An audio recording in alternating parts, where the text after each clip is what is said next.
începem cu nașterea, că așa ar fi normal. Să începem, nu? Să începem, pentru că, da, trebuie să încep cu începutul, nu? Bine. Pentru pomenesc, să înțelege. Haideți să vedem așa, mici întrebări, ca să vedem cum stăm. Cine a venit, hai să zicem cuvântul uzitat la, cine a venit la Iesle? Da, e o întrebare, știu și copii, hai că să întrebăm pe copii. Ia să vedem, cine a venit la Iesle? Așa să vedem. Și s-au îmbrâncit unii pe alții, au venit împreună? Nu. Hai să vedem, cineva a zis nu. Ia să vedem argumente. Cum au venit? Păstorii s-au pus îngeri și magii au venit că au văzut steaua și cercetau sururile evrești. Da, haideți să vedem dacă ne zice fratele ceva. A spus nu, așa hotărât. Au mai târziu magii. Cam cât de târziu? Deci, eu cred că Iosif cu Maria au rămas în zonă, cel puțin până la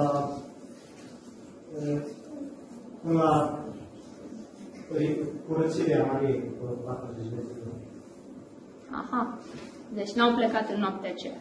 Deci, ei au stat Betleemul lângă Ierusalim. Haideți să vedem o ilustrație pe care o vedem și în bisericile noastre când fac copiii sărbări, da? Sunt și oițele, sunt și păstorii, sunt și magii, da?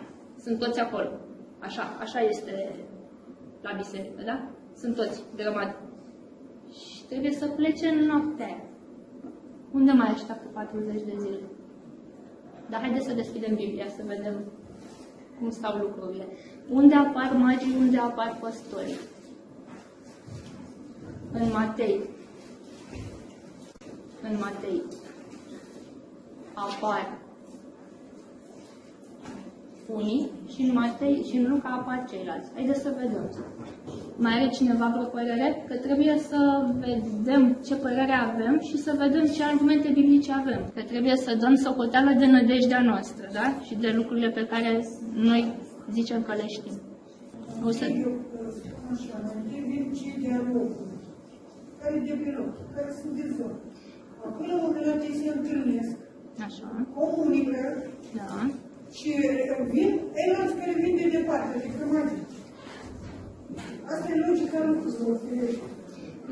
Haideți să vedem ce ne zice Biblia. Ce am înțeles noi până acum și ce ne spune Biblia.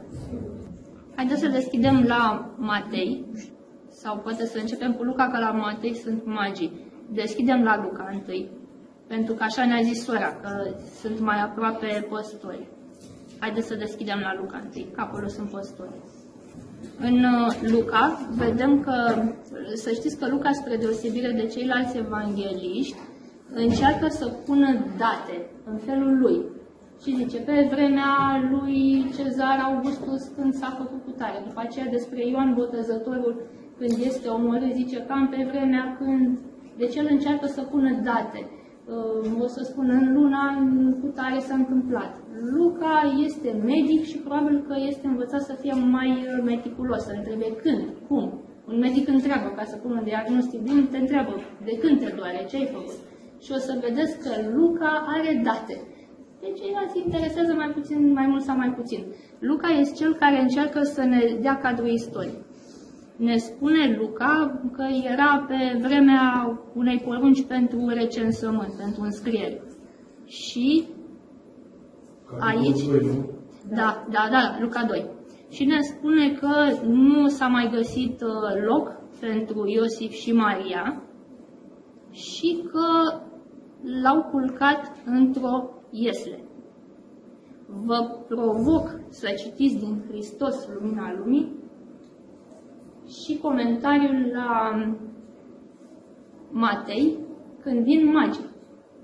Unde îl găsește pe Domnul Isus? Unde se află Domnul Isus când vin magii? O să vedeți că scrie același lucru în iesle, într-o iesle. Într-o iesle. Da, într-o iesle, așa comentează sora White. Aici scrie că e în casă. Da, o să ajungem acolo. Ajungem. Mii de scuze. Ah, super. Super, super. Anunțați. Un leu pahar. Un leu pahar, da. Nu atât de pahar, azi e mai scump. Vă dau doar un singur element pe care îl așezați cum vreți dumneavoastră. Denumirea pentru leagăn de copil era suca. Sucot înseamnă cort. Ce? Suca, așa se numea. Sucat? Suca, da, leagăn de copil mic. Sucot este cort, de unde sărbătoarea corturilor, Sucot, are aceea denumire, Sucot. În momentul în care se zice că copilașul a fost pus într-o iesle, Biblia nu ne vorbește de animale. Arătați-mi unde vorbește de animale. Nu scrie de animale. Ceea ce s-a tradus prin iesle este acea suca, care este, dacă vreți, adăpătoarea de la niște animale micuțe care putea să fie folosite și ca pătuți. Care e problema? La țară folosești obiectele în mai multe scopuri pentru că așa e la țară, trebuie să găsești utilitate practică la tot. Practic, suca putea fi o mică adăpătoare, o mică hrănitoare pentru animale, dar exact așa arăta. Și iesle este doar un termen în care au încercat să traducă în limbile noastre europene un termen ebraic. Înțelegeți? Astea sunt două elemente pe care vi le-am dat. Nu există animale, iar suca înseamnă pătuți. Și poate să arate așa, ca o adăpătoare de animale. Dar nu înseamnă neapărat că este iesle. Înțelegeți? Și mai sunt și alte elemente care țin chiar de sărbătoarea Sucot. Dar o să ajungem și acolo. Rețineți doar atât. Nu sunt animale. Dacă, așa cum vom vedea, nașterea este în sărbătoarea corturilor, atunci să știți că nu era nevoie ca acest copilaș să fie în casă. Pentru că în sărbătoarea corturilor toată lumea stătea afară. Și era foarte simplu să faci un mic adăpost pentru copil și să-l lași afară, când toată lumea stătea în corturi. Este doar o ipoteză. Urmează să vedem dacă avem elemente biblice pentru ea. Înțelegeți? Deci exista un cadru ca acest copil să nu fie într-un grajd de animale, ci să fie în sărbătoarea corturilor și nu într-o locuință înăuntru, ci afară, unde stăteau toți. L-a culcat într-o iesle, pentru că în casa de poposire nu mai era loc pentru ei. Așa scrie în Biblie. În ținutul acela erau niște păstori care stăteau afară în câmp și făceau de strajă noaptea împrejurul turmei lor. Găsiți în Ezra faptul că înainte de luna decembrie, mulțumesc tare mult, cu drag, undeva în noiembrie, poporul, într-un crivăț și într-o vreme de ploaie teribilă, vine înaintea Domnului pentru că păcătuiseră și abia reușeau să stea în acea vreme teribilă, de noiembrie. Nici vorbă că cineva poate să stea cu turmele pe câmp în decembrie. Dar, așa spune tradiția. Dar Biblia zice altceva, că ei erau pe câmp. În Israel începe vremea rea, undeva spre sfârșitul lui octombrie, începutul lui noiembrie. O să găsiți și în Faptele Apostolilor că au plecat spre Malta după ce a trecut sărbătoarea corturilor. Citiți în King James, că acolo la noi în Cornilescu se spune că după ce a trecut sărbătoarea Domnului. În Cornilescu așa spune. În King James este foarte specifică. După sărbătoarea corturilor, în loc să stea unde trebuie, au plecat spre Malta și din cauza aceea au și naufragiat. Pentru că vremea s-a năsprit și e clar că n-au mai ajuns la destinație. Avem elemente că după octombrie, în Israel este o climă în care nu ții niciun cățel afară. N-ai cum să ții un copil, n-ai cum să ții turmele afară. Septembrie-octombrie. Asta înseamnă septembrie-octombrie. Depinde când începe calendarul, martie-aprilie. Depinde când începe. Depinde luna, prima lună. Da.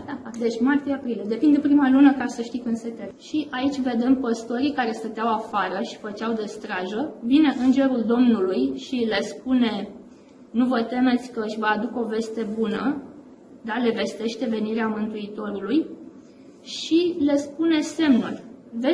Veți găsi un prunc înfășat în scutece și culcat într-o iesle. Ei pleacă, așa cum știm, la Betleem. Betleemul era cetatea lui David. O altă semnificație, e posibil să vă spun lucruri cunoscute. O altă semnificație este că acolo erau încoronați toți împărații lui Israel. Pentru că acolo era cetatea lui David. Chiar dacă Ierusalimul era centru politic, Betleemul era orașul unde erau încoronați împărați, deoarece ei aveau profeția aceea că din sămânța lui David va veni Mesia. Și pentru ei era foarte important. De la David până când au avut ei ultimul împărat, toți împărații au fost încoronați acolo. Și acest lucru este semnificativ, pentru că Domnul Iisus trebuia să se nască în Betlehem conform profeției, ori ei o știau. Vin păstorii și istorisesc ceea ce li s-a întâmplat, faptul că îngerii le-au dat de veste. Toți cei care îi aud normal se miră, Maria păstrează aceste cuvinte în inima ei. Păstorii deci aduc laudă la adresa lui Dumnezeu, văd că este real ce li s-a spus și se întorc. Și acum este ceea ce ne-a spus fratele. Când a venit ziua 8-a, în care trebuia tăiat împrejur pruncul, i-au pus numele Iisus, nume care îi fusese spus de înger înainte ca să fie el zămislit. Și apoi, deci în ziua 8-a era tăierea împrejur. Când s-au împlinit zilele pentru curățarea lor, după legea lui Moise, Iosif și Maria duc pruncul la Ierusalim. Între Betlehem și Ierusalim este o cale de ceva 10-15 kilometri. Da, ceva de genul, transformați în kilometri. Da. Nu este o distanță, nu sunt cei 300 de kilometri între Galileea și Ierusalim în niciun caz. Deci o distanță relativ mică care se putea parcurge. Și asta ne face să credem că ei au rămas acolo, în Betleem, până au venit zilele de curățire, așa cum cerea Leviticul, și ei aduc pruncul la Ierusalim. Haideți să vedem dacă până când duc pruncul înaintea lui Dumnezeu la Ierusalim, este posibil să fi venit magii cu tămâie, aur, smirnă. Să vedem dacă e posibil să fi venit în intervalul ăsta.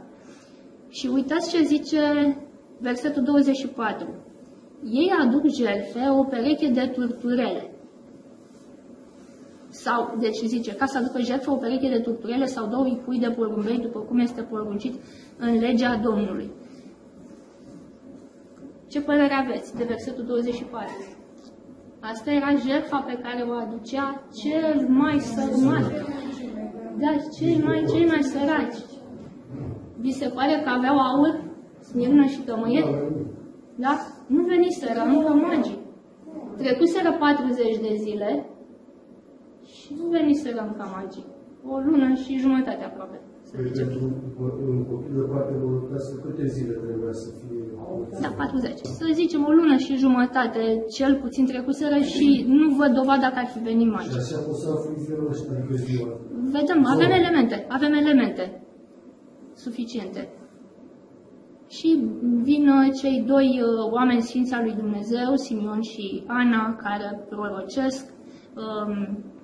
Așa știm noi din Hristos Lumina Lumii că cel care a înscris în registru n-a văzut nimic deosebit decât niște oameni amărâți cu un copil, dar cei care au fost luminați de Duhul lui Dumnezeu și care așteptau, știau că urmează să vină Mesia pentru că profețiile urmau să se împlinească, timpul era aproape, ei sunt binecuvântați de Dumnezeu cu a vedea că acest lucru s-a împlinit.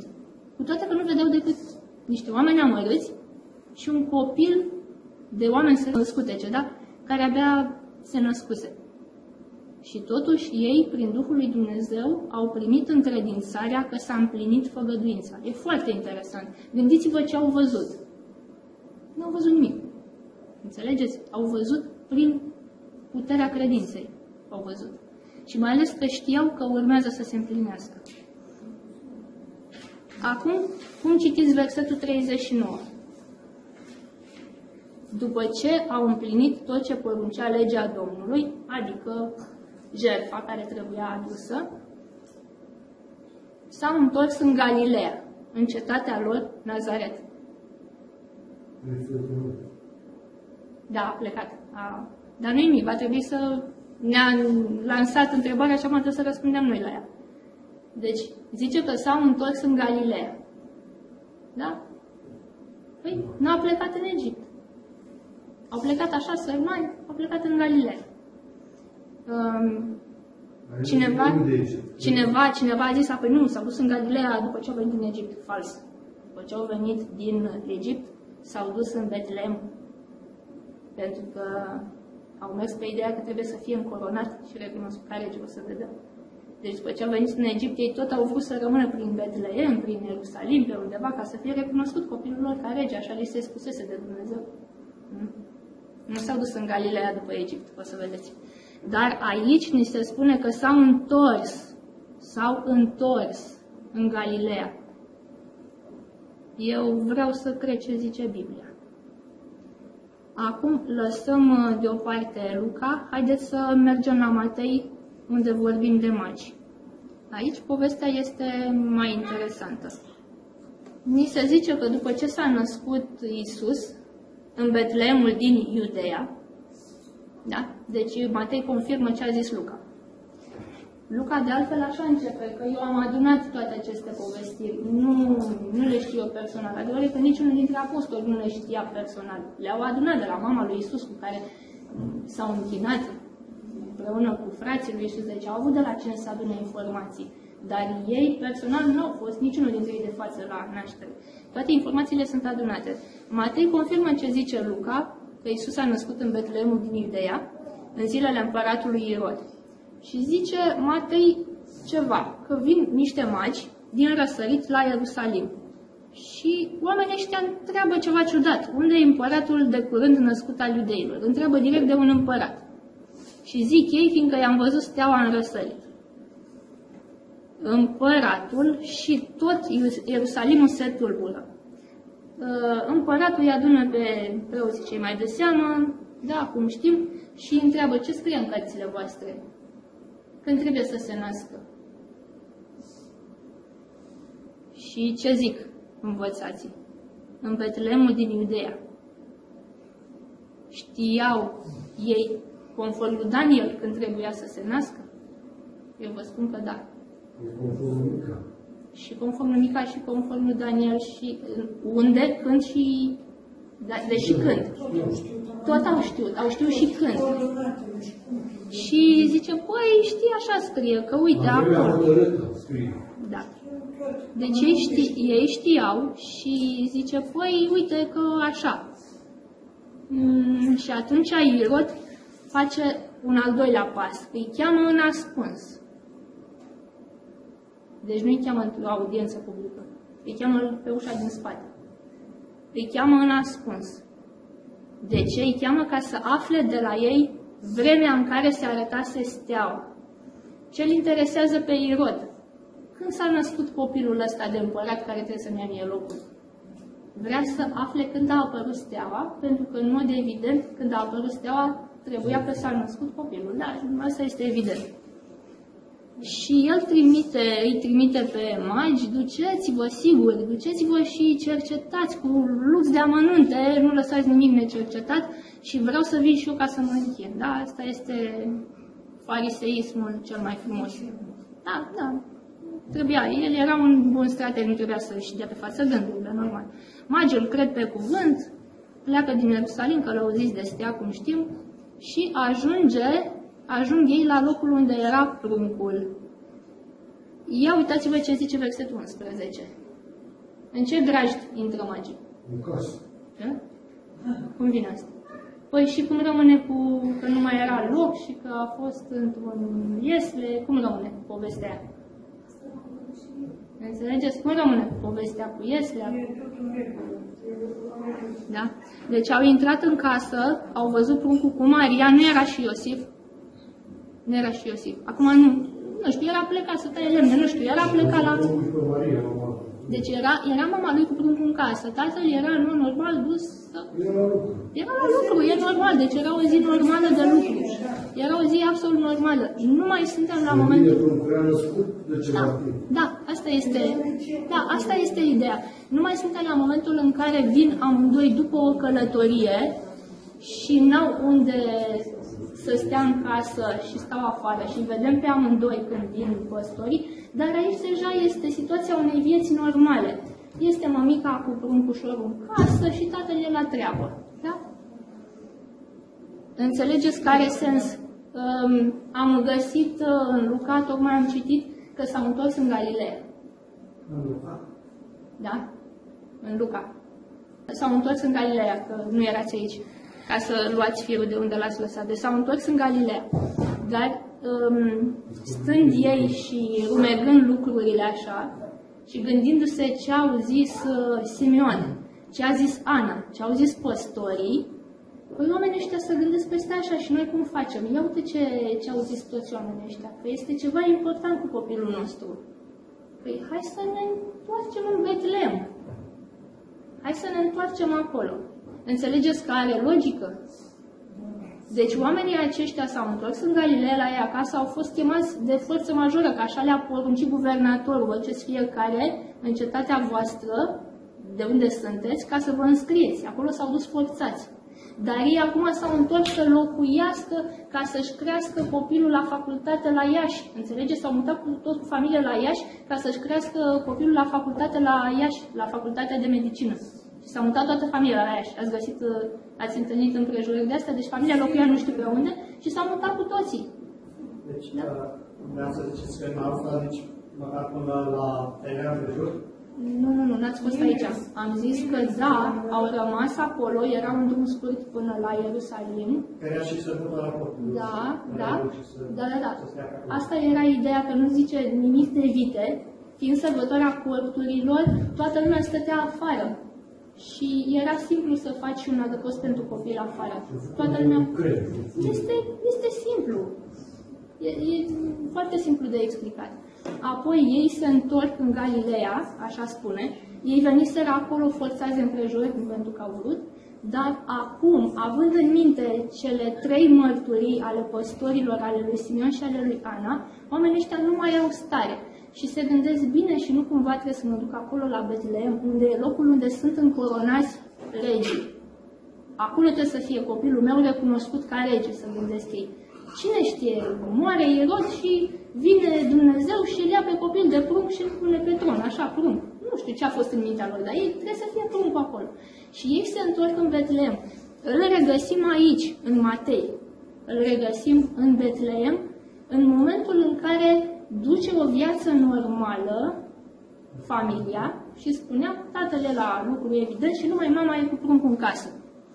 Dacă citiți în Hristos Lumina Lumii, o să găsiți următoarea expresie. Atunci când au venit magii, au găsit mama cu pruncul culcat într-o iesle. Nu e nimic greșit. E același cuvânt. Da, e suca. E același lucru. E legănuțul de copil care se cheamă suca. Vin magii, îi se închină și își deschid visteriile. Ăsta este momentul în care magii își deschid visteriile pentru că se aflau în fața unui rege. Iată un moment frumos al încoronării Domnului Isus. Nu ne mai aflăm în momentul nașterii, ne aflăm, se pare, la 1 Tișrei. 1 Tișrei, să știți că este o regulă nescrisă. Toți regii semitici, nu vorbim doar de regii iudaici, toți regii semitici erau încoronați Tișri, cum ziceți dumneavoastră.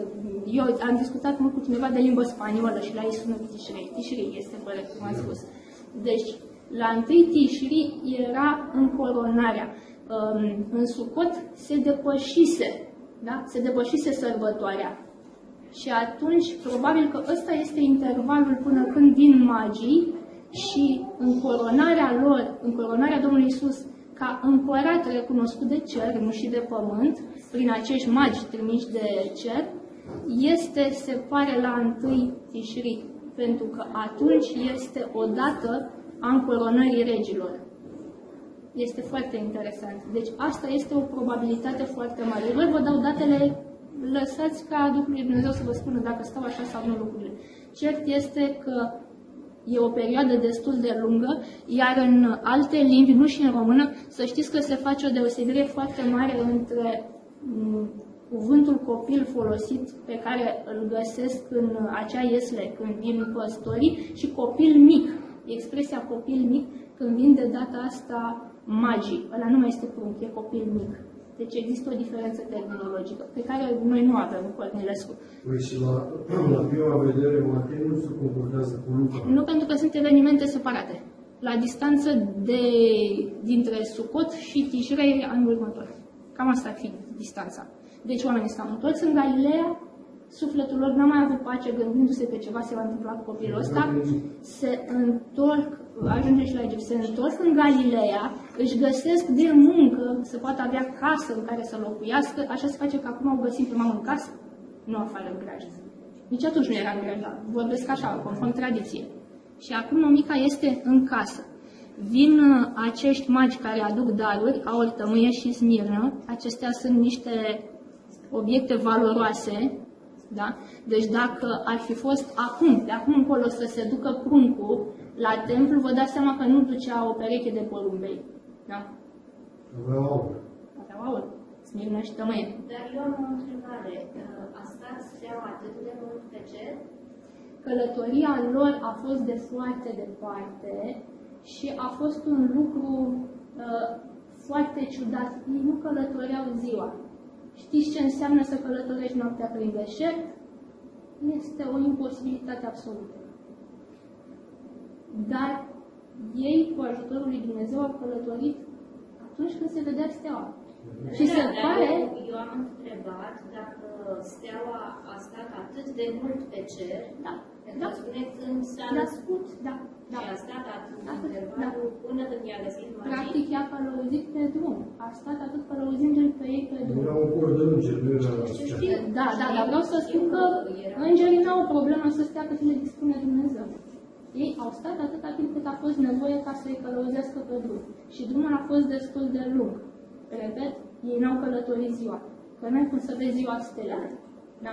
Iarăși o imposibilitate. Așa se face că în nebunia lor ei au călătorit când niciodată nu călătorește nimeni prin deșert, prin pustiu. Dar ei iubeau mai mult pe Dumnezeu decât siguranța lor personală. Și nu știu dacă sunt neapărat 3. Tradiția zice că sunt 3. Pot să fie oricât s-ar fi fost. Sunt. Nu scrie. Nu scrie. Acum, după ce se închină și au bucuria aceasta de la Duhul lui Dumnezeu să se închine, sunt înștiințați de Dumnezeu să nu mai dea pe la Irod. Deci se întorc pe un alt drum în țara lor și aici se termină, să zicem, istoria lor.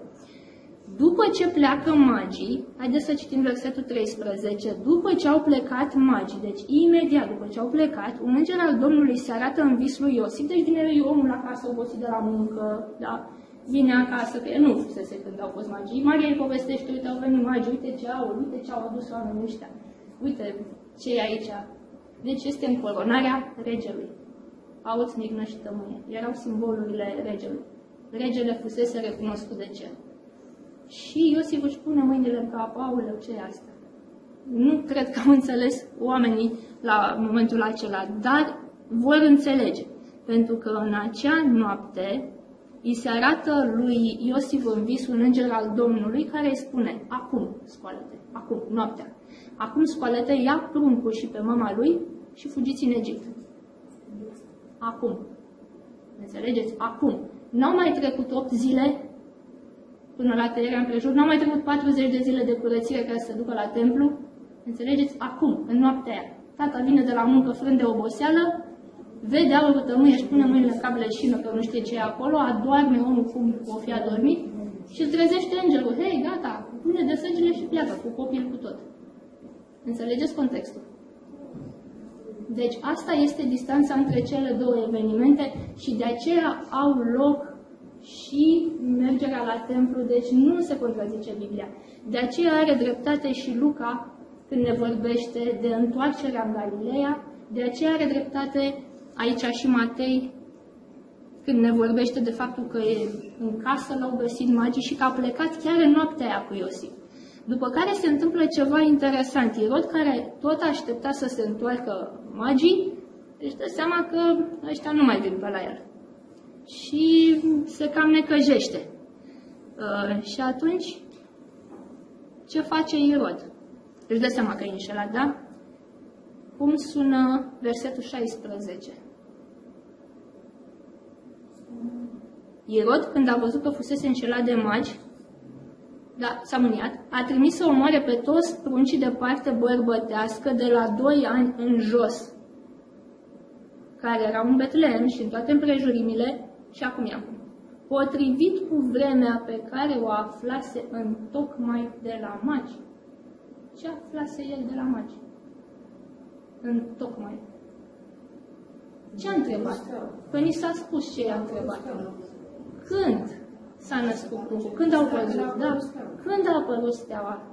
Deci când s-a născut pruncul, vrea el să știe. Și acum uite de ce îi trebuia informația. Da? Ca să știe de la câți ani în jos să-i omoare. Da? Asta a vrut să știe. Și zice, și acum mai există, și acest pașa zice așa, de la 2 ani în jos, care erau, copii care erau în Betlehem și în împrejurim, potrivit cu vremea pe care o aflase întocmai. Acesta este încă un argument că acolo nu e o lună și jumătate, nu sunt doar cele 40 de zile, înțelegeți declarația? De la 2 ani în jos. Omul și-a luat și el o mare, să zicem. Dar exact 2 ani, pentru el erau 2 ani, pentru că fusese anul anterior și acum intrase în celălalt an. Deci el zicea 2 ani. 2 ani pentru că anul celălalt se născuse copilul. De la 2 ani în jos i-a ucis pe toți.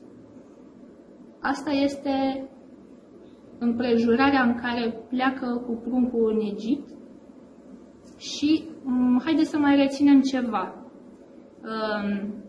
În momentul în care moare împăratul care dăduse porunca asta, ei vor să se întoarcă de unde plecaseră, de aici, dar zice că s-au temut să se ducă acolo, fiind înștiințați de Dumnezeu în vis și pleacă în părțile Galilei. Haideți să vă citesc ca să aibă sens. Scoală-te, deci după ce moare acest Irod, un înger se arată lui Iosif și îi zice, scoală-te, ia pruncul și pe mama lui, du-te în țara lui Israel, căci au murit cei care căutau să ia viața pruncului. Iosif se scoală, ia pruncul și pe mama. Vedeți, terminologia din Cornilescu vorbește tot de prunc. Dar săracul nu mai era prunc aici. Așa cum nu e prunc nici când au venit magii, dar așa avem noi în Cornilescu. Și pe mama lui și au venit în țara lui Israel. Dar când au auzit că în Iudea, deci el nu vrea să se ducă în Galileea, ci în Iudea, el ar fi vrut ca să-l țină cât mai aproape de tron, pe acolo, pe undeva.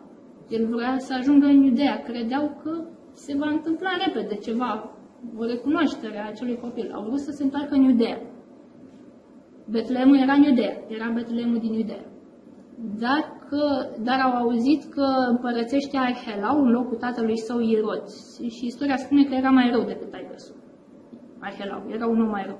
S-au temut să se ducă acolo și fiind înștiințați de Dumnezeu în vis, se întorc în Galileea.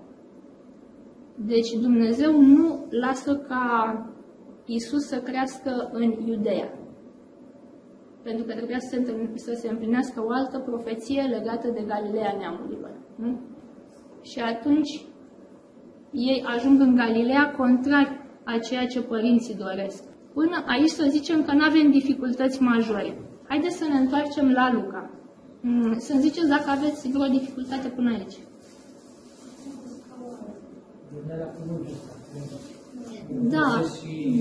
Da. Pare că l-a născut atunci. Când s-au întors din Egipt, pare că tot atunci l-a născut. Da. Am înțeles. Nu știam. Nu știu, Cornilescu a fost din Moldova. La noi în Moldova, A fost în Moldova prunc, nu se spune la copil, nu știu. Se spune la un copil până la 5 ani. Am înțeles, mulțumesc. Da, am înțeles, Dar mulțumesc. copilul e mare, deja duce lingura la gură. Da, am înțeles. Haideți să deschidem din nou la Luca, unde o să găsim istoria lui Ioan Botezătorul. Întâi, capitolul 1. Aici ni se spune că în zilele lui Irod exista un preot, deci Ioan Botezătorul este fiu de preot, el însuși în mod normal ar fi trebuit să fie preot și acest lucru este foarte important, că botezul era un act ritualic care trebuia să aibă loc la templu. Dar numai că acolo lucrurile erau așa de deformate încât Ioan Botezătorul a făcut ceea ce știa el că trebuia să se facă în râu și nu la templu. O altă ipostază în care la templu nu se mai puteau face lucrurile lui Dumnezeu și a trebuit să le facă în râul Iordan. Înțelegeți? Acolo era un lucru pe care el l-a înțeles că trebuia făcut altfel. Dar o să ajungem acolo și o să fiu mai explicită. Haideți să vedem ce se întâmplă. Zaharia era un preot din ceata lui Abia. De aici începe povestea noastră. Dacă aveți hârtie, notați. Ceata lui Abia. De aici începe povestea cea mai frumoasă. Ceata lui Abia era cea de-a 8-a ceată preoțească din cele 24 de cete preoțești. Deci, capitolul 1 din Luca. Da. De aici începe povestea noastră. Haideți să vă mai dau câteva elemente fără de care nu putem să înaintăm. În calendarul religios iudaic, începând de la ieșirea din Egipt, care este un moment cheie pentru poporul Israel, în Exod 12, nu am aici o Biblie, o să găsiți că li se spune: pentru voi această lună va fi prima lună a anului. Pentru voi. Începând de la ieșirea din Egipt, mulțumesc tare. Această lună, Nisan, sau Abib, sau luna spicelor, devine prima lună. Pentru ei este luna cu care începe calendarul iudaic. Este aproximativ, ziceam, luna martie sau luna aprilie, depinde când încep să se coacă spicele și de când este prima lună nouă, de când încep să se coacă primele spice. La ei? La ei, nu la noi. La ei, în zona lor. Nu vorbim la noi. Nu avem la ce să ne raportăm la noi. Ne raportăm la Israel. Nu știu, dar zic, la ei se făceau spicele atunci. La noi se pot mai târziu. Da, dar tocmai că și în Egipt sunt clime similare. De aceea Paștele din Egipt este suficient de similar cu cel din Israel ca să fie simbolismul perfect și acoperitor pentru ce are nevoie Biblia. La Exodul capitolul 12, Dumnezeu instituie calendarul religios iudaic, după care Dumnezeu le spune care sunt sărbătorile pe care urmează să le țină ei când vor ajunge în țara promisă. Și le spune: vedeți că așa vă spune vouă Dumnezeu să faceți. Da, deci versetul 1, Domnul a zis lui Moise și lui Aaron în țara Egiptului: luna aceasta va fi pentru voi cea dintâi lună. Ea va fi pentru voi cea dintâi lună a anului. Și apoi, mai departe, uitați-vă că e vorba de Paște. Și le spune ce să facă. Cum să ia în a 10-a zi, să-l țină până în ziua 14-a, deci le spune exact ce să facă. O să revenim. Acum, dacă mă uit în Levitic, capitolul 23, pare că Biblia se contrazice. Aici sunt din nou sărbătorile pe care le instituie Dumnezeu, în care se vorbește de anul nou. Anul nou. La Levitic 23, începând cu versetul 23. Anul nou. Ei bine, anul nou, o să vedeți aici începe cu o adunare de trâmbiță în luna a 7-a. Are sens. Anul nou, luna a 7-a. Are sens. Da. Haideți să descifrăm că Biblia nu se contrazice și nu are lucruri absurde. Trebuie să înțelegem că există un calendar religios, pentru că așa a zis Dumnezeu. De fapt, știți ce s-a întâmplat acolo? Dumnezeu a zis, în momentul în care eu v-am scos din Egipt, acesta este un simbol al Paștelui. De aici încolo începe planul de mântuire. Cele 7 sărbători iudaice sunt cei 7 pași majori ai Domnului Isus, prin care ne este descoperit planul de mântuire până la adevărata sărbătoare a corturilor, când Domnul ne va lua. Da? Da. Înțelegeți? Deci sunt 7 sărbători. Și ele încep într-adevăr cu sărbătoarea pascală. Și așa a fost în providența lui Dumnezeu. Atunci, chiar în ziua aceea, oștile lui Israel au ieșit. Chiar în ziua aceea. Să știți că Dumnezeu nu accentuează ceva degeaba. Era profetic pentru eliberarea lor din robie, era profetic pentru începutul calendarului profetic al lui Dumnezeu, care începe cu Paștele. Așa începe calendarul religios. Dar calendarul civil, calendarul laic, începe aici, în luna a 7-a. Da? În luna a 7-a. Cu Tishri. De aici începe. Asta ca să înțelegem ce vorbim. Că dacă vorbim așa după pozne și după mintea noastră, nu ajungem nicăieri. Deci să facem diferența între calendarul religios și cel civil. Cel civilul de astăzi nu e calendarul. Ei țin, pentru că după aceea au sărbătoarea Purim, au o groază de alte lucruri, da? Nu vreau să zic calendarul ăsta gregorian, ceva vreme. Ei n-au treabă cu el. Nicio treabă, ei n-au nicio treabă. Nu are treabă anul nou pe care îl știm noi din calendarul gregorian. Niciuna. Așa cum am zis, calendarul religios începe în martie-aprilie, când se coc primele spice de cereale, da, primele spice, care sunt secara și orzul, să știți. Ele sunt primele spice. Acele erau spicele de legănat. Nu era... Să aflăm exact ziua când începe luna întâia lor în calendarul nostru? Da și nu, pentru că evreii caraitis acum calculează un pic diferit de cum se calcula înainte. Ei aveau nevoie de 2 martori. Se duceau pe dealurile Ierusalimului ca să vadă când este luna nouă, dacă cumva era întunecat, erau nori, trebuia să înceapă măcar a doua zi. Ambele condiții trebuiau îndeplinite ca să înceapă anul religios. Și asta se putea întâmpla, depinde cum era anul, mai friguros, mai nefriguros, în martie sau în aprilie, sau începutul aprilie. Era nevoie de 2 martori. Se pare în anul 3... Și dacă întârzia timpul, de exemplu, dacă timpul era mai țecitos sau mai plos, înseamnă că s-a amânat sau să...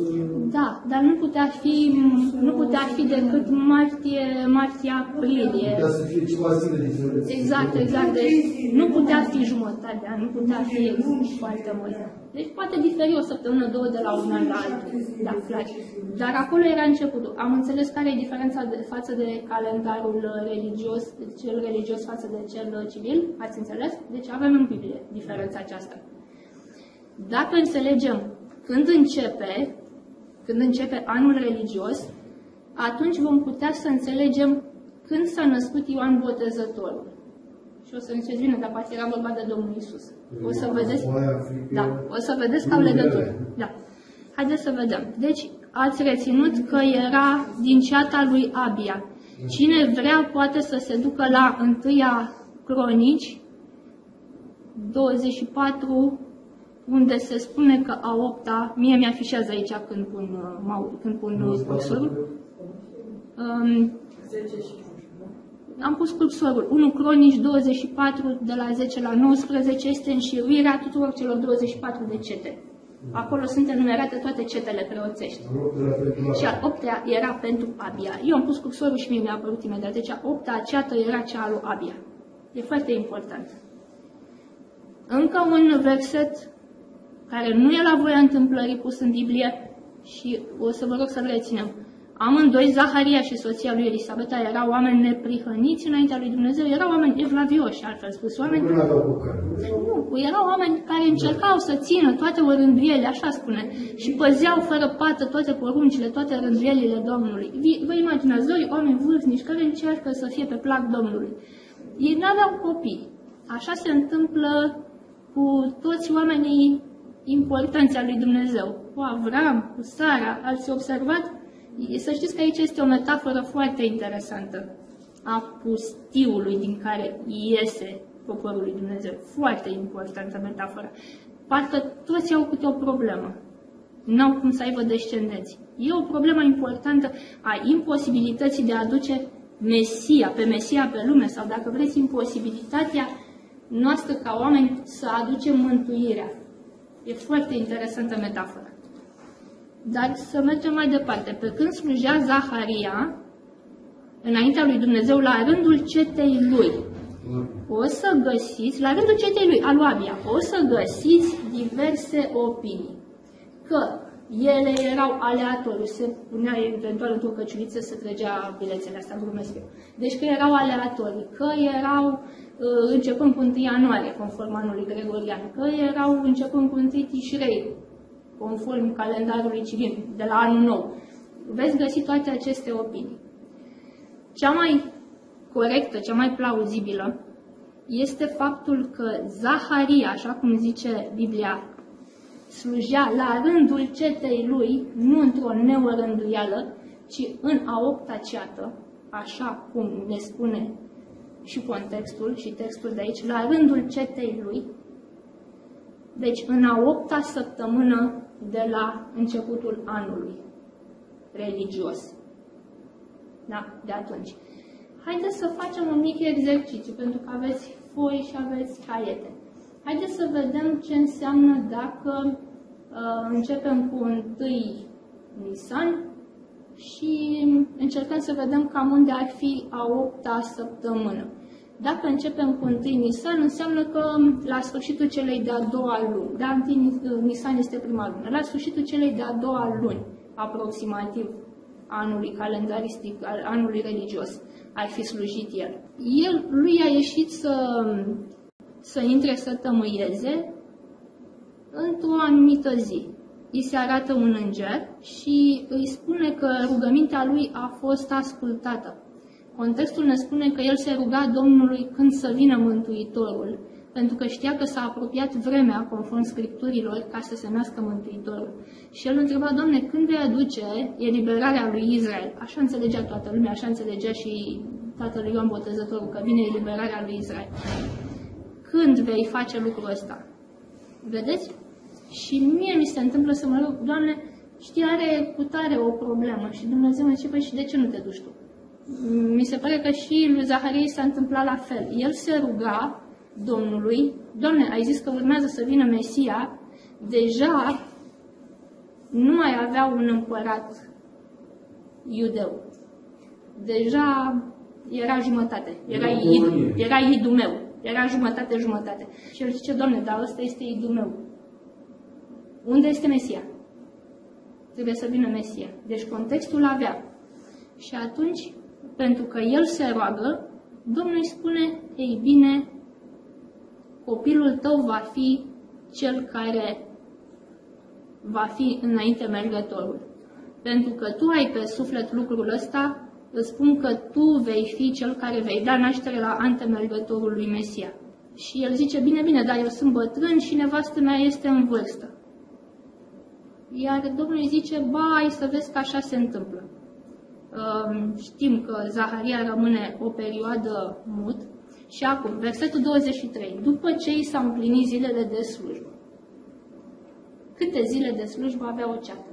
Singurul reper pe care l-am găsit eu este tot în Cronici, dar care vorbea de leviți. În momentul în care preoții slujeau, să zicem că aveau pe frații lor leviți, care aveau anumite funcții. Nimeni nu venea să tămâieze la altarul de...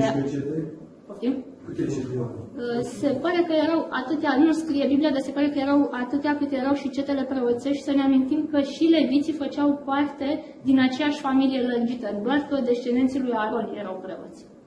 Până într-un anumit moment când au venit urmașii lui Tzadok, de unde Saduchei, da, care nu aveau nicio treabă cu descendența lui Aron, dar asta e altă poveste. De aici discută între farisei și Saduchei, care nu erau din descendența lui Aron. Asta e cu tot o altă poveste. E în Biblie, sunt urmașii lui Tzadok. Bun, aici suntem la momentul în care Zaharia are anumite zile de slujbă. Singura referință biblică este că leviții veneau și îi ajutau pe frații lor, adică pe preoți, o săptămână. Deci, practic, fiecare ceată de preot aveau și frații lor leviți care făceau celelalte treburi ale cortului, nu venea oricine din afară să le facă, le făceau leviții și preoții, cum ați văzut, tămăiau, schimbau fitilele de la candele, făceau lucrurile pe care numai preotul avea voie să le facă. Sau marele preot la sărbători. Pornind de la textul acesta că leviții veneau prin schimb o săptămână, câte o săptămână, este argumentul că și aceste cete de preoți slujeau câte o săptămână. Pentru că erau 24 de cete, le venea rândul practic de 2 ori pe an, câte o săptămână. Aveți referința cu o săptămână? Da. Vedeți că este aici, la trimiteri. O să o caut și vă dau. Deci este oare 1 Cronici. Uitați, asta este 1 Cronici 9:25. Asta este cea care se referă la leviți. Fraților care locuiau în satele lor trebuiau să vină din timp în timp la ei 7 zile. Deci exact cât slujeau ei. Deci practic leviții care erau sprijinitorilor erau tot fraților.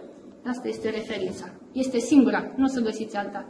Dar având în vedere că în casa lui Dumnezeu domnește ordinea, este plauzibil că o săptămână. Dacă vreți, facem calculul și pentru 2 săptămâni, dacă vreți să credem că 2 săptămâni slujea fiecare ceată. Nu e o problemă. Putem să mergem și pe calculul acesta, dar prefer să rămân la ceea ce îmi conturează Biblia. Da? Deci o săptămână. Aici mi se zice după aceea că după ce i s-au împlinit zilele de slujbă, Zaharia s-a dus acasă. Peste câtva timp, Elisabeta, nevasta lui, a rămas însărcinată și s-a ținut ascunsă de tot 5 luni, căci zicea ea, iată ce mi-a făcut Domnul. Și era vârstnică, da? Și considera că e așa ceva ciudat la vârsta dânsei să mai aibă copii. De ce peste câtva timp? Haideți să vedem contextul religios. Ce sărbători aveam în perioada aceea? Pe 15 Nisan era Paștele, da? Începând din 17 Nisan, de la snopul de legănat, erau cele 7 săptămâni până la cinzecime. 7 săptămâni, 49. da, 49 și a 50-a zi era adunarea sfântă și cinzecimea. Haideți să vedem cam când pică față de această a 8-a săptămână. Deci dacă vă uitați, există un decalaj așa de 2 săptămâni până pe 15 Nisan și încă 7 săptămâni și 3 zile. Deci, da, deci încă 7 săptămâni și jumătate, cam 2 zile. Că nu e 15 Nisan, e 17 Nisan, snopul de legănat. Și încă o zi cam 50 de zile. Da. Ei, dacă adaug 2 săptămâni plus încă 7 și jumătate, ajung la 9 săptămâni și jumătate. A 8-a săptămână a slujit el. De ce spune Biblia că peste câtva timp? Pentru că ne aflam în preajma uneia dintre cele mai importante sărbători iudaice, cinzecimea. Erau 3 sărbători în care toți bărbații lui Israel și toți preoții erau prezenți la templu. Paștele, cinzecimea și Sucot. Astea 3, da? Deci, ați reținut ce am zis, că erau oameni evlavioși. Înțelegeți, țineau toate rânduielile Domnului. Este lesne să ne imaginăm că aceasta era o perioadă pentru ei de proslăvirea lui Dumnezeu, de ritualuri, de curățire. Putem să ne imaginăm că perioada aceasta de până la cinzecime era o perioadă în care ei se gândeau la Domnul. Ei erau oameni evlavioși. Deci nu aveau probleme. Ăsta este contextul, mai ales că erau oameni vârstnici. Deci ăsta era contextul. Mă ajută contextul acesta, că peste câtva timp și ajung cumva la cinzecime. Nu e diferență decât de 2 săptămâni, între a 8-a săptămână când a slujit el și cele 9 săptămâni și jumătate până la cinzecime. Nu e o diferență mai mare. Dar peste câtva timp, asta mă trimite în luna a 3-a deja, când știm noi că este cinzecimea. Asta vine undeva prin mai-iunie. Ei, pornind de aici, putem să ne gândim că este perioada concepției lui Ioan Botezătorul. Cam aici. Să știți că nu pot să mă duc mai departe de luna august, dintr-un alt considerent religios. Înainte cu 40 de zile de 1 Tishri, erau cele 40 de zile de post pe care le țineau toți evreii înainte de marile sărbători, printre care Marea Sărbătoare a Ispășirii. Iată, erau niște sărbători pentru care ei se pregăteau cu 40 de zile înainte. Și asta cade undeva în august. Deci, dacă vreți, intervalul plauzibil pentru conceperea lui Ioan este între iunie-august. Nu pot să mă duc în altă parte. Deci, ăsta este intervalul cel mai plauzibil. Acum, care e legătura între Ioan și Domnul Isus? Vedem că există o legătură de rudenie între mama Domnului Isus și mama lui Ioan Botezătorul. Uitați ce face îngerul. Se duce la Maria, îi dă vestea cea bună a faptului că îl va naște pe Mesia și iată ce îi zice îngerul. Versetul 36. Iată că Elisabeta, rudenia ta, a zlămislit și ea un fiu la bătrânețe. Este acum în a 6-a lună. Aveți un dubiu care e diferența între cele două concepții? 6 luni. E Biblia care spune. Da? Maria pleacă în zilele acelea spre munți și știm întâmplarea, intră în casa Elisabetei, care se umple de Duhul Sfânt și simte că este ceva cu Maria și face o prorocie. Să ne gândim că nimeni nu știa de Maria că este însărcinată. De-aia zice, a venit la mine Maica Domnului meu. Aici cele două femei au niște mărturisiri să-și facă una alteia, nu-i așa? Și rămâne acolo până aproape să nască Elisabeta, până aproape de naștere. Rămâne o perioadă de 3 luni. Deci aproape până când să nască Elisabeta rămâne. După care Maria se reîntoarce acasă. Elisabeta naște un fiu. Haideți să vedem când se naște Ioan Botezătorul. Deci dacă pornim de la iulie, în zona aceea, am zis nu m-aș putea duce mai încolo de august, că n-am cum, dar hai să vedem iunie-iulie. Când s-ar putea naște? Undeva în primăvară, martie-aprilie. Corect? Bun. Și dacă este martie-aprilie, 6 luni mai târziu, Domnul Isus se naște în Sucot. Înțelegeți? Haideți să vă mai dau un alt argument din Vechiul Testament. V-am promis că de fiecare dată când discutăm despre cele două evenimente ne ducem în Vechiul Testament. Haideți să deschidem la Daniel. Haideți să deschidem la Daniel și să vedem de ce aceasta este interpretarea și nu alta. Când știți dumneavoastră că trebuie să fie stâlpit unsul? Când zice Daniel? La mijlocul săptămânii. Da? Adică 3 ani și jumătate de slujire publică. Dacă Domnul Isus a fost adus jertfă de Paști și avea 3 ani și jumătate, iar găsiți în Luca, o să deschideți și o să vedem, avea 30 de ani când a intrat în lucrarea publică, pentru că atunci te credea lumea. Așa era autoritate aproape. Nu aveai cum să intri într-o lucrare publică, că nu te credea nimeni, decât dacă aveai o maturitate. La 30 de ani intră în lucrarea publică. Și dacă noi credem că Daniel este o profeție corectă, și la mijlocul săptămânii a fost stâlpit, deci 3 ani și jumătate de lucrare publică. Ce înseamnă dacă cineva la 33 de ani și jumătate este crucificat de Paști? Care este nașterea lui? Unde este nașterea lui? Înțelegeți? Ajungem tot în toamnă și ajungem tot în Sucot. Mergând 3 luni jumate. Pentru 6 luni te duci și ajungi tot în octombrie, tot în septembrie-octombrie, ajungi tot în Sucot. Da? Deci asta este dovada din Vechiul Testament. Deci dacă regii erau puși în porați. Pentru Tișrei. Este când au venit magii. Da. Tocmai de aceea, El atunci s-a născut. între păstori și magi există diferența asta între Sucot și 1 Tișri anul următor. Deci și va fi împărat pe noi cerului, continuă Tișri. Sau 10. Da, și după aceea sunt evenimentele care urmează. Trebuie să fie învierea morților. Da, sunt o serie de evenimente care trebuie să aibă loc. Da? Sunt toate evenimentele care trebuie să aibă loc, pe care le găsim în Evanghelii și în Vechiul Testament, așa cum am văzut zilele astea, și apoi vine Sucotul. Și aici de detalii și ele rămân. Zice că sărbătorile. Am promis că vă dau și un reper din Ellen White pentru nașterea Domnului Isus. Aveți pe telefon Hristos Lumina Lumii? Da? Haideți. Deci vă dau și acest argument. Deci eu v-am adus doar argumentele. Rămâne ca dumneavoastră să vă gândiți, să studiați și în orice caz este un paragraf care descrie faptul că în Sucot ei aprindeau 2 lumini, chiar la începutul capitolului, pentru că ei știau că trebuie să vină de 2 ori Mesia. Aveau acest simbolism în cadrul Sucotului. Ellen White spune așa că aceea era o sărbătoare a luminilor, semnifica și scoaterea și faptul că ei umblaseră în corturi când au fost scoși din Egipt, dar mai semnifica și venirea lui Mesia.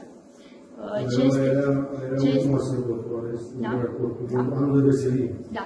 Și ce era interesant era că erau 2 lampadare, care semnificau foarte interesant cele 2 veniri pe pământ ale Domnului Isus. Ei făceau și nu știau ce fac. E foarte interesant. Descrie ele noi acel ritual de la Sucot. Ei nu știau ce fac. O formă. Da, era o formă pentru ei, ei nu știau ce fac, dar acolo era un simbol foarte puternic. Și spune Ellen White că, printre altele, era și simbolul venirii lui Mesia. Printre altele, adică și umblarea lor în corturi la ieșirea din Egipt, dar și acest simbol îl avea, al venirii lui Mesia. Găsim și asta rămâne pentru mine să vă spun. Și ar mai rămâne să vă spun un singur lucru. În momentul în care Domnul Iisus a venit pe pământ, bine, dacă credem în această săptămână a 6.000 de ani de păcat și cu 1.000 de ani o odihnă de 1.000 de ani de sabat, dacă credem în acest ciclu. Și cu săptămână. Da. Deci dacă avem în minte acest lucru, atunci să știți că identificăm și momentul nașterii în Sucot al Domnului Isus. Gândiți-vă câte zile trebuia ținut mielul în casă. Câte zile? 4. Da? 4 zile. Știți că nu e la voia întâmplării. 4 puteți să-mi spuneți că este numărul pământului din punct de vedere biblic. Cele 4 colțuri ale altarului, da, e adevărat, e corect, dar 4 mai semnifică ceva. 4 zile cu mielul în casă este o recapitulare a istoriei pământului. Am stat 4.000 de ani cu mielul în casă și după 4.000 de ani l-am ucis. Înțelegeți? 4 zile. Nu erau 4 zile, nimic nu era voia întâmplării în lumea lui Dumnezeu. 4 zile cu mielul în casă sunt cele 4.000 de ani. Până la împlinirea vremii. 4 zile cu mielul în casă. Noi am avut promisiunea lui Mesia 4.000 de ani, noi ca umanitate. Și când a venit mielul, l-am înjunghiat. Asta este simbolismul mielului care trebuia să stea în casă. Înțelegeți că nimic nu e la voia întâmplării în acel ritual, chiar dacă ei au ajuns să facă ca un ritual. care începe într-o zi de sabat ceremonial și se termină într-o zi de sabat. Haideți să ne oprim aici. Deci eu v-am dat doar reperele biblice ale nașterii Mântuitorului și semnificațiile sărbătorilor. Tot ceea ce ține de ce înseamnă rândul cetei lui, ce înseamnă sărbătorile iudaice, când e anul nou, când e a 6-a lună, când este a 5-a lună, când astea puteți să le verificați ca să vedeți dacă ce am citit noi acum e corect. Câte luni avea anul la evrei? 12, dar nu le ieșea pasența pentru că, într-adevăr, ei moșteneau calendarul de la antideluvieni, să zicem, dar între timp s-a schimbat și axa Pământului, s-a schimbat și revoluția lunii în jurul Pământului, s-a schimbat probabil și sfera, că dacă calota aceea de apă, care a căzut pe Pământ, a fost potopul respectiv, ceva s-a întâmplat și cu dimensiunea Pământului, n-a mai avut luna 30 de zile. Luna acum are 29,5. Rotația lunii în jurul Pământului. 29. Au găsit o soluție evreii. În vechime era 30, pentru că din cauza aceea noi zicem 42 de luni egal 1260. De aceea, pentru că în vechime, până la un anumit moment, biblic vorbind, ei au zis 30 de zile, dar nu le încăpea. Dacă înmulțiți 30 cu 12, tot nu ajungeți la 365. Și atunci, întotdeauna mai exista o bucățică mică de lună, a 13-a lună, pe care o mai băgau în plus în calendar ca să se termine anul. Că altfel nu mai aveau. Erau câteva zile, da, dar trebuia să fac asta în fiecare an, pentru că altfel nu mai ajungeau unde trebuie când începea prima lună. Asta din cauza evenimentelor de la potop. Și să mai vorbim acum să terminați. Da, așa este. Luna nouă, când s-a ieșit. Da, vorbim și acel subiect pentru că acolo este sărbătoarea lunii noi. E sărbătoarea lunii noi și îmi confirmă Zaharia. Deci ceea ce este în Isaia 66 îmi confirmă Zaharia. E sărbătoarea lunii noi. Și toate astea, sărbătorile astea care le țineau ei, zice, sunt pentru veșnicie. Sunt pentru veșnicie pentru că noi vom celebra ziua nașterii noastre din nou, când Domnul ne ia din această lume a păcatului. Vreau să spuneți că nu va fi un eveniment memorabil pentru toată veșnicia veșnicilor, momentul când Domnul Iisus, când Domnul Iisus vine pe norii cerurilor, ce să zic, ce să zic? Te-am întrebat dacă le spui la ori, pentru că dacă le spui la ăștia ori, nu te ascult. Da, le-am spus. Nu te ascult. Le-am spus și... Orice adevăr, dacă îl spus în Scriptură și le spui, în momentul adevărul e că nu la naștere, ci la înviere le-am deschis Scriptura și le-am arătat și reacția fratelui prezbiter a fost asta. Și a pus la urechi? Nu, așa a făcut. Să-l audă. A zis nu, blasfemie. Erezie. Și a ieșit, da. Și a ieșit așa. Și am zis ok. Și atunci ce trebuie să faci? Faci așa? Pleci mai departe. Nu, mă rog. Ce să faci? Nu, mă rog. Pentru acest om care este un om bine intenționat și care a lăsat biserica deschisă în timpul pandemiei. Deci un om care a zis, nu, eu nu închid biserica, când toate bisericile au fost închise. Eu îl prețuiesc pe omul ăsta. Probabil că ne-am înțeles. Da, da. Da. Asta spun, că nu judec pe nimeni, pentru că și eu am judecat ca el la un moment dat.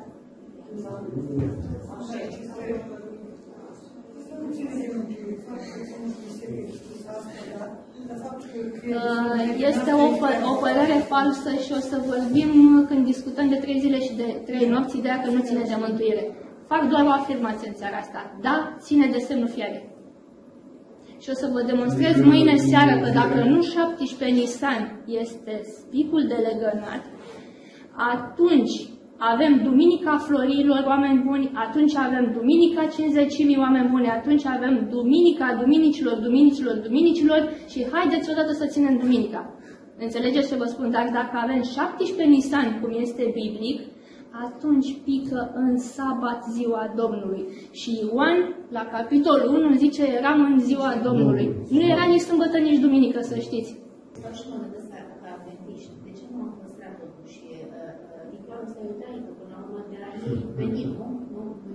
Și culmea este că am avut un zeu din iudei, cum se zice, am avut șansa pe care ne-a dat-o Dumnezeu prin providența Lui de a avea un evreu din evrei în mijlocul primilor pionieri, pentru că, da, Hiram, pe care știți,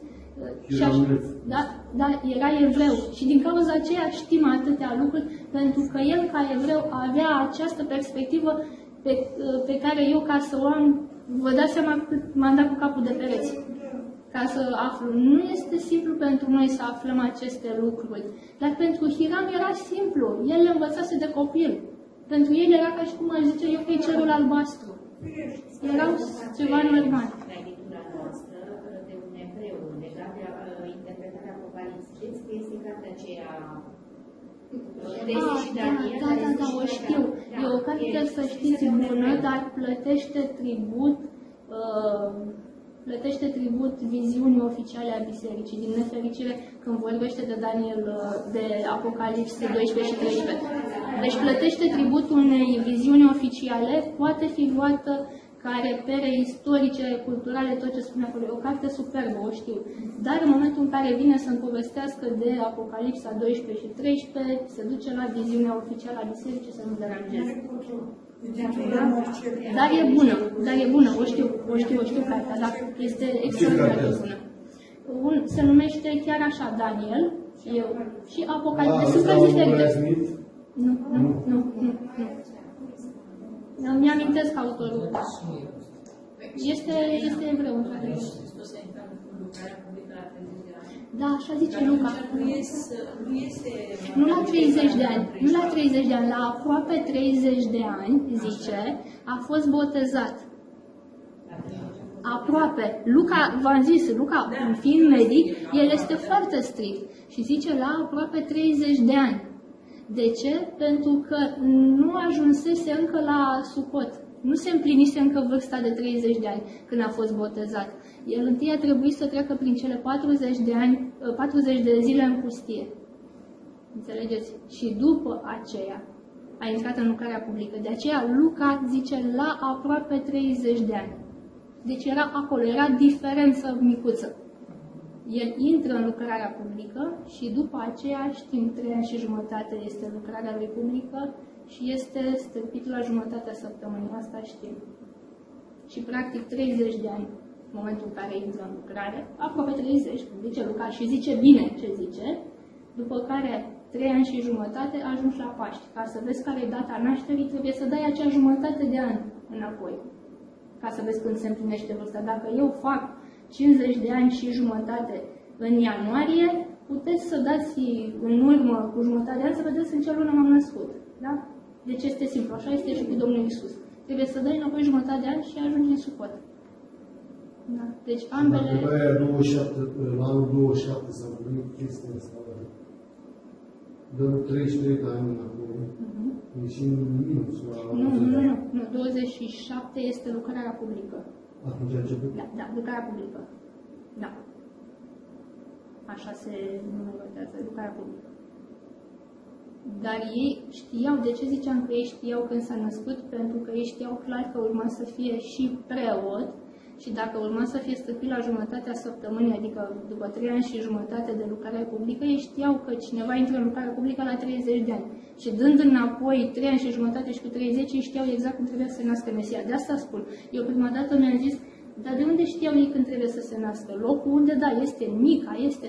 Dar data, ba da, și data o știau, pentru că Daniel îți spune când încetează lucrarea, tu știi când intră un om normal în lucrare, pentru că asta era legea levitică, legea preoției, și atunci, punând cap la cap lucrurile, ei au știut și când s-a născut Mesia. Și dar când. nu e interesant. Da, nu erau interesați. Să știe Irod, care era un păgân. Încă o dată, Irod era un păgân. Nici măcar nu mai era jumătate, era de-a dreptul un păgân. Într-adevăr, când se naște Mesia, pe tronul lui Israel nu mai există o descendență davidică, nici măcar fărâmă de iudeu. Ba mai mult, când Domnul Iisus este pus față în față cu Pilat, el este guvernator roman. Vă imaginați scena? Deci, profeția spunea că trebuie să vină Mesia în momentul în care încetează, dacă vreodată va înceta să stea pe scaunul lui David, vreo descendență a lui David, în momentul acela a fost prima dată când a fost pus un guvernator roman, în timpul Domnului Isus. El nu intra, să ne înțelegem, nu intra în templu, era în garnizon. O să discutăm asta ca argument la 3 zile și 3 nopți. El stătea în garnizon. Iar ateii, știți ce ne zic nouă?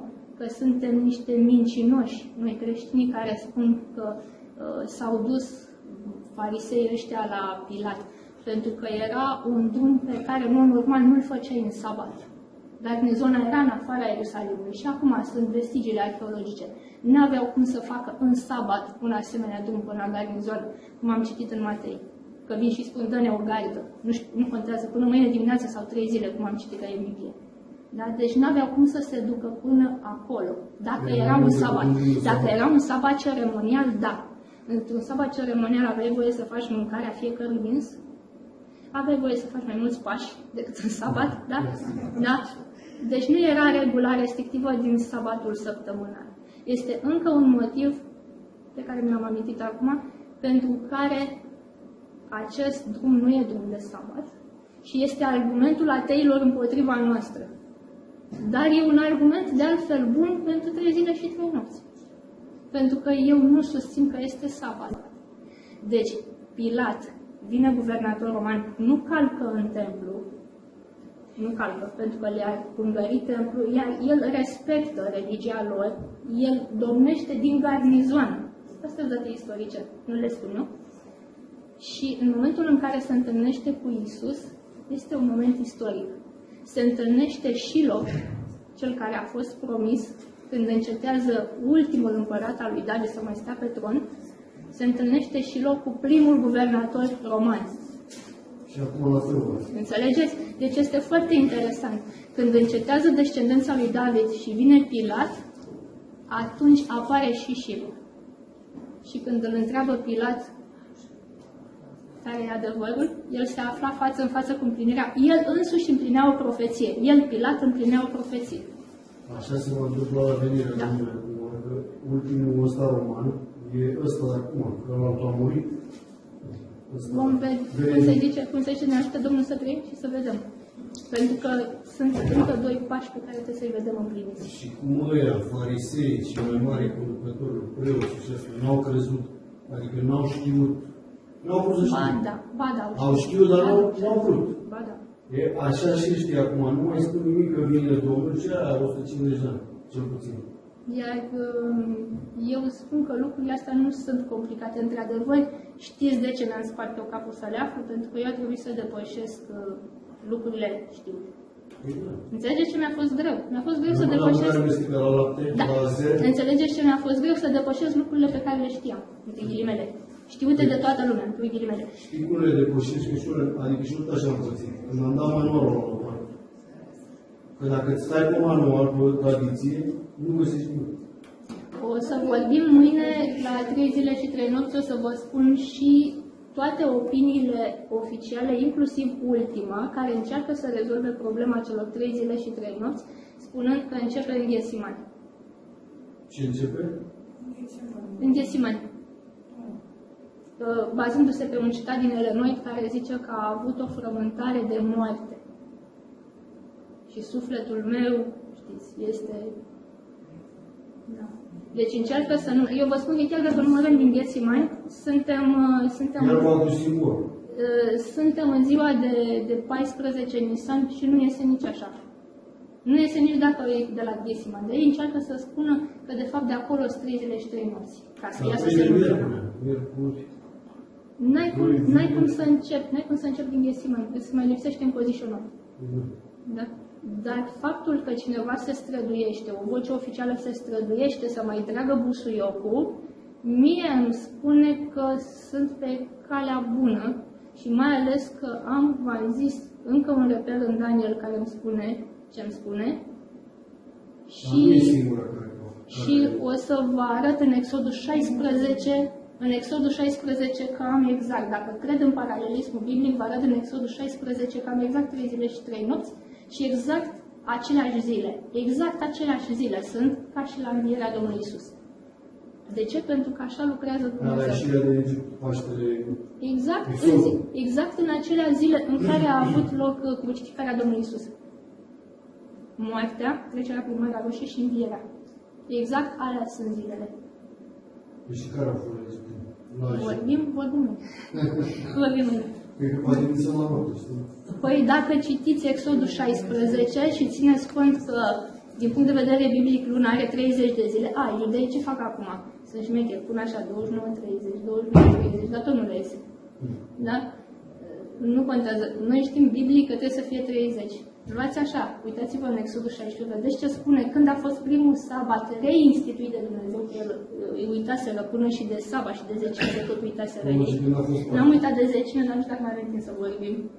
Face altă dată, dar n-am uitat. Deci în momentul în care vă uitați de la Exodul 16 și vedeți în ce zi, 22 Niv, când pică acolo sabatul, vă uitați în urmă 30 de zile cât are luna, ajungeți la 15 Nisan și o să aveți o surpriză. Și o să vedeți că toate sărbătorile importante ale Domnului cad în sabat. Dacă ar cădea duminica, rugile să nu fie. Ba, ele sunt făcute să cadă duminică, începând cu rusalile și vă demonstrez din Marcu, dacă suntem de acord că Biblia e valabilă și nu fanteziile omenești, tradițiile și așa mai departe, vă arăt din Biblie, din Marcu, că singura zi în care a fost liniște la templu și nu se vindeau boi și ce știm noi, a fost în ziua intrării în Ierusalim, când Domnul Iisus se strecoară, pleacă din toată zărbăraia aia și se duce la templu în liniște. Acolo nu e zarvă. În Marcu găsiți asta. Și stă în liniște, în casa, în templu. Este singurul moment de liniște. De ce? Pentru că e sabat. A doua zi, bineînțeles, că e hărmălaie, se vând și se cumpără boi și trebuie să ridice biciu. Da? Da? Deci nu este intrarea triumfală în Ierusalim, nu este Duminica Florilor. Eu o să merg și pe linia tradițională, vineri, sâmbătă, duminică, ne uităm în Marcu, dăm înapoi zilele, așa cum zice Marcu, și o să vedeți că nu e Duminica Florilor, că e Lunea Florilor. Deci dacă mă iau după Marcu și consider că este vineri, ziua în care a murit Domnul Iisus, ajung la Lunea Florilor. Da? Indiferent cum vrei să o iei, nu-ți iese pasența. Dar lumea noastră ne-a spălat creierul și trebuie să avem, să știți că sunt primii pași pentru semnul fiarei. Duminica Florilor, cinzecimea este duminică, dacă începe pe 16 și nu începe pe 17, cum zice Biblia, și toate celelalte pot fi făcute să cadă. Da, pot fi făcute să pice duminică. Dar dacă iau ca reper Biblia, o să descoper ceva uimitor. Ieșirea din Marea Roșie este într-un sabat. Învierea este în sabat. Așa va fi și venirea Domnului. Venirea Domnului, și eu sunt convinsă că va fi în sabat, pentru că marile evenimente ale lui Dumnezeu au loc în sabat. Eu sunt convinsă că plecarea noastră de aici va fi în sabat și intrarea noastră în Canaan va fi în sabat, pentru că sunt de fapt 8 zile, dacă vă uitați la sărbătoare. E o săptămână... În cetate, da. Deci sunt 8 zile, deci practic începe într-un sabat și se termină în sabatul celălalt. Apropo, ai văzut că ăștia au descoperit un oraș cu viitorul univers ăsta, Hubble, sau cum zice, la telescopul ăsta, care mai merge mai tare. Hubble, da. Da, Hubble. A descoperit un oraș cu viitor de unde ies galaxii, cu bandă rulată. Un fel de maternitate de galaxii, ceva de genul ăsta. Da, am citit. Păi, creatorul creează. De ce nu? De ce s-ar opri? Haideți să ne oprim aici, să ne rugăm Domnului să ne ajute ca aceste argumente biblice să le luăm în studiu, să le verificăm. Eu v-am zis și ce veți întâlni. Veți întâlni că sunt puse aleatoriu rânduielile cetelor. Dar mai sunt lucruri care mai trebuie să descoperim. Da, eu vă zic și ce opinii, în afară de ce v-am arătat în Biblie, oameni care... mai e o opinie pe care nu v-am zis-o, că a 6-a lună de care se vorbește aici, o să găsiți deseori această opinie, că este a 6-a lună a anului. Da? Deci eu v-am promis că vă dau toate opiniile și așa o să fac. Așa să lună când era ea... Uitați, pentru că vorbim, da, de Elisabeta. Uitați-vă la 26, zice, în luna a 6-a, îngerul Gavril a fost trimis de Dumnezeu într-o cetate de Galileea numită Nazaret. 26. Și îi spun, ok, este a 6-a lună a anului. De unde ai scos-o că este a 6-a lună de sarcină a lui Elisabeta? Este a 6-a lună. Ca să pice în toamnă. Da? Ca să pice în septembrie, ca să pice după aceea în decembrie nașterea. Și știți că pică în decembrie nașterea lui Iisus, dacă e așa. Numai că trebuie să citim Biblia toată. De ce mi-ar fi mai spus că s-a ținut ascunsă 5 luni? Înțelegi? Luca nu pune lucruri degeaba. Dar dacă citesc doar 26, da, pot să-l duc pe Iisus în decembrie. Dar numai că pe lângă 26 mai am și 36. Mai am și 36. Eu știu că... Ia uitați, mai am și 36. Deci dacă citesc unul pe față, unul pe dos, eu v-am promis că vă dau opiniile. E o opinie care citează doar versetul 26 și zice e în a 6-a lună a anului. Nu, hai să mai citim și 36. 36 zice îngerul Domnului că iată Elisabeta, rudenia ta, zămislitul fiul la bătrânețe, și este acum în a 6-a lună, despre a 6-a lună. E vorba și normal că e legată de cea de-a 5-a lună cât s-a ținut ascunsă Zaharia. Lucrurile sunt logice. Da, pentru că așa curge logic. Exact, deci curge logic. Dacă nu m-a convins versetul 26, vine și versetul 36. E așa subtilă care nu studiază. Deci, încă o dată, dumneavoastră citiți și Dumnezeu să vă ajute să aveți convingerea proprie. Veți găsi și opinii conform căreia câte 2 săptămâni făceau de gardă. N-am o problemă dacă calculați cu câte 2 săptămâni, dar n-aveți cum să depășiți luna august, vă spun clar, că n-aveți cum să intrați în august, pentru că sunt cele 40 de zile înainte de ziua ispășirii, de Marea Zi a Ispășirii și cele 40 de zile erau sfinte la iudei. Ei atunci își făceau cercetarea de sine. Erau acele 40 de zile de post. Să nu pice euticul ăla. Să nu pice euticul ăla. Da. Mai bine plecăm, da. O să începem cu Apocalipsa în care o să vedem că în momentul în care intrăm în Pergam, în perioada Pergam, care înseamnă amalgamare, atunci s-au otrăvit toate fântânile adevărului. Atenție, toate! Nu zice Biblia că jumătate, că o treime. Toate sunt otrăvite. Înțelegeți? Toate temeliile creștinismului au fost otrăvite. Păi ce e problema? Că și ăștia cu crucea în jos care au semnul statului au luat în același izvor otrăvit. Da. Și acela de când s-a născut Mesia, nu știu, 25 decembrie. Nu, e și lătorii cu față. Se închină în acelea zi. Haideți să ne rugăm înainte de a merge la culcare. Deci ieșiți din Babilon. Cine mai are putere? Cine simte îndemnul să facă? Și atunci cum să zic la copii că Hristos a născut atunci și pe el Moș Crăciun? Da, uitați să ne conduceți să rugăm aici.